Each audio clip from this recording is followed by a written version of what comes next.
Hi. Hi. So we finished Smash. Smash was I'm reading it over here because it's so long. Smash, the SCA Magnificently Awesome Scavenger Hunt. Smash. You guys have a good time? Yeah. Oh yeah, it was great.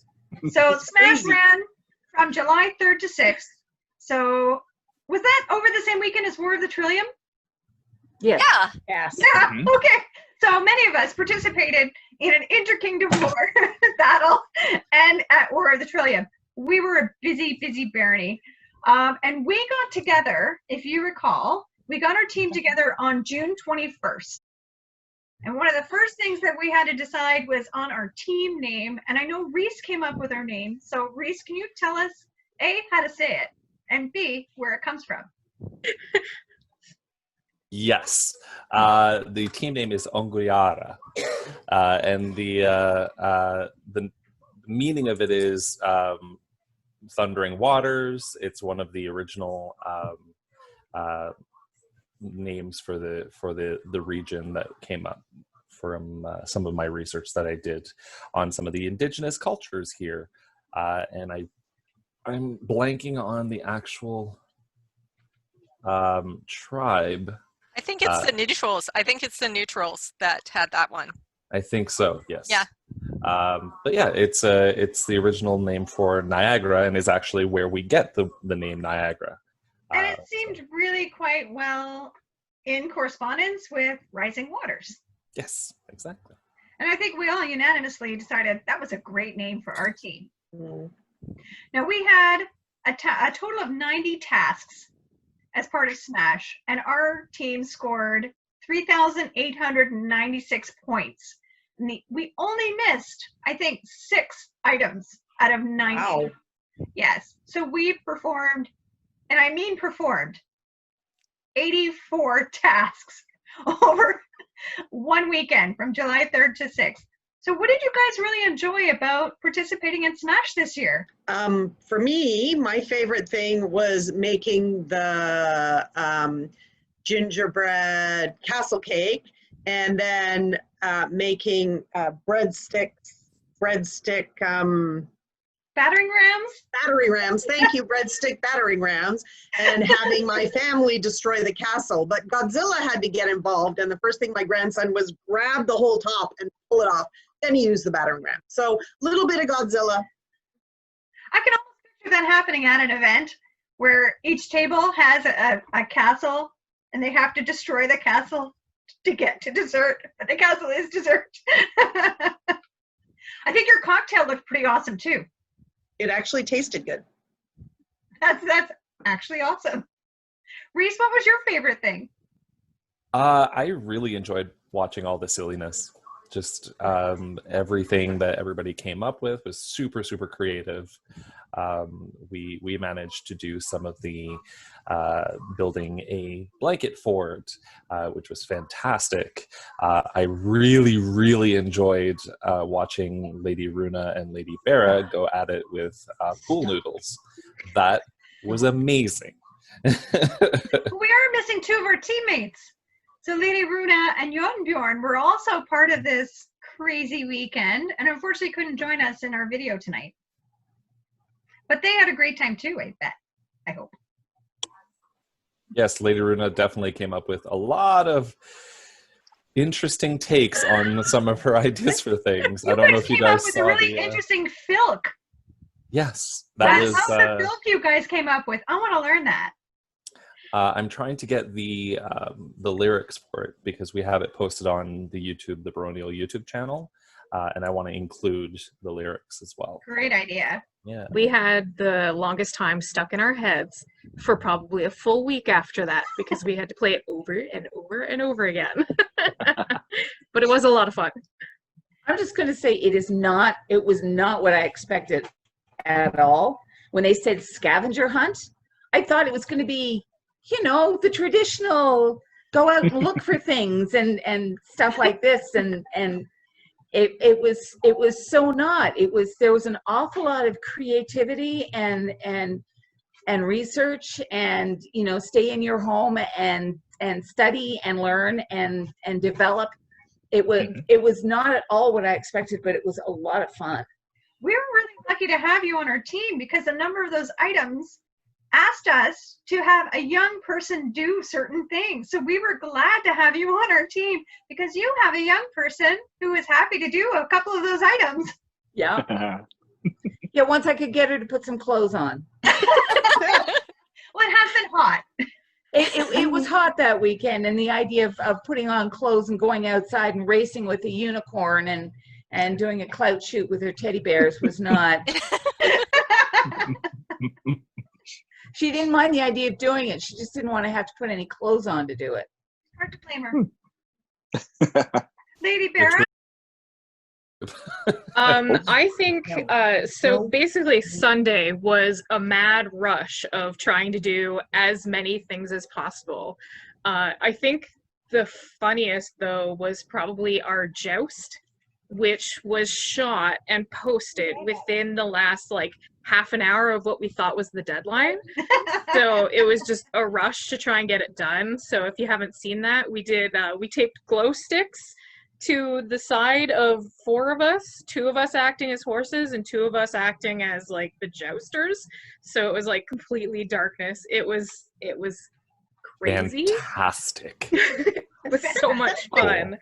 The other cool thing, I've been working on ceramics, but I haven't really been able to do it a lot lately. So it was the perfect excuse to finally make my little large-ass tiny tankards. So I put the little trillium on them. Love it. So I finally got to get back on the wheel and make these guys. They need to fire and I need to glaze them still, but they're cute. And you made like 5 of them.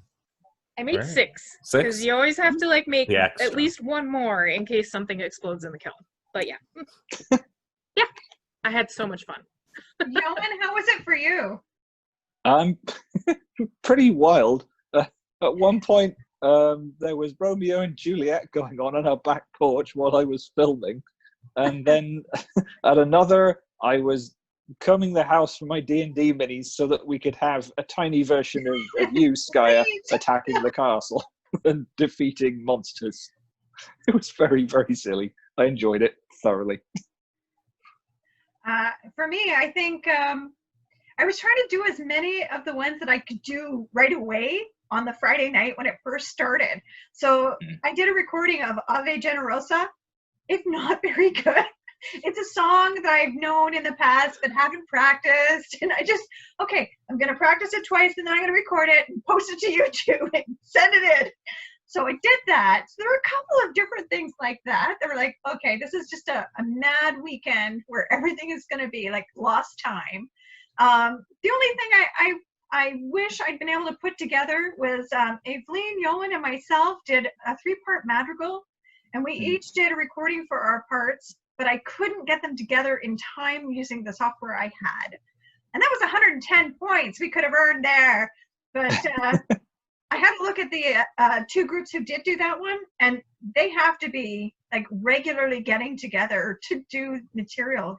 Like their repertoire was really well done. So, maybe in the future we could look at doing some multi-part madrigals in Rising Waters. That might be fun. Now, I don't know what that you is, did so Yeah. I don't know what that is. So I'm like, yeah. It's a form of song. We could talk further. Now, Nicola, you did a bunch of really amazing ones. You did a heraldry, blazing food. So I kind of grabbed all the heraldry ones. So one was a plate of food that I had to blazon. So I had a blue dish and I had a chicken breast and a bunch of carrots around it. So it was azure semi of baby carrots proper, a chicken breast argent. I designed heraldry for my cat. Many people are probably familiar with Furiosa, my tripod kitty. So her arms were it was a ghoul's background red with a lion's jam. So her missing leg was her arms, quote unquote. And I took a picture of her with it. I also did a bunch of research ones, which I had a lot of fun doing. I did a couple scribble type ones, like here's this lovely map I made of my neighborhood that was in a kind of a medieval style. That's cool. And I did a bunch of silly last minute ones, like turning a stuffed animal into one of those illuminated cat snails, you know, the cat with the body. I did the cat snail, and I also did the bow and arrow, which I made out of a piece of PVC pipe with some linen twill tape, and I shot off my stuffed Monty Python Killer Rabbit off a chair that was over there. I did manage to shoot the rabbit off the chair. I had a blast doing it. And another one I really liked was diagramming the Battle of Lake Peipus, the battle on the ice between the Teutonic Knights and the Rus. With the Teutonic Knights were goldfish and the Rus were wine gums. And I diagrammed the progress of the battle with those. Wow. But I think the ones that really, really extended my brain to actually being super creative were the 2 poems I wrote. And would you like to hear my magnum opus? Please. Okay. So the challenge was to write a poem about a completely mundane task, like dishwashing. So I wrote this in honor of my husband, and the title of it is For Him Who Changes the Kitty Litter. In the morn with stench increasing and sands fouled with damp unceasing, turds buried deep by dainty paws and feline glares with threat of claws. No time to stay in bed of leisure, he sifts the litter, extracts treasure in solid clumps and holds his nose and pours new sand in cramped pose. From weighty box, the scented brand, for multiple cats with firm hand, without complaint, fuzzbutts serving of great praise he is deserving. And that's in honor of my husband, who does indeed daily change the kitty litter. I think anyone who has to change the kitty litter is well deserving of praise. Yeah, and that is the period poetic form. It's called rhymed octosyllabic couplets, and it was a very popular form through medieval France in 12th, 13th, 14th, 15th century. Very common form for things like lays and romances. While we can't get together in person, the whole group of us, I'm so glad that we were able to virtually get together and do this mad, crazy, madcap weekend of scavenger hunt mayhem. You think you'd do it again next year? Hell yes. Why not? Yeah. All right, everybody. I'll let you all go. Thank you so much for joining us in Smash. Bye. Bye. Thanks for having us. Everyone.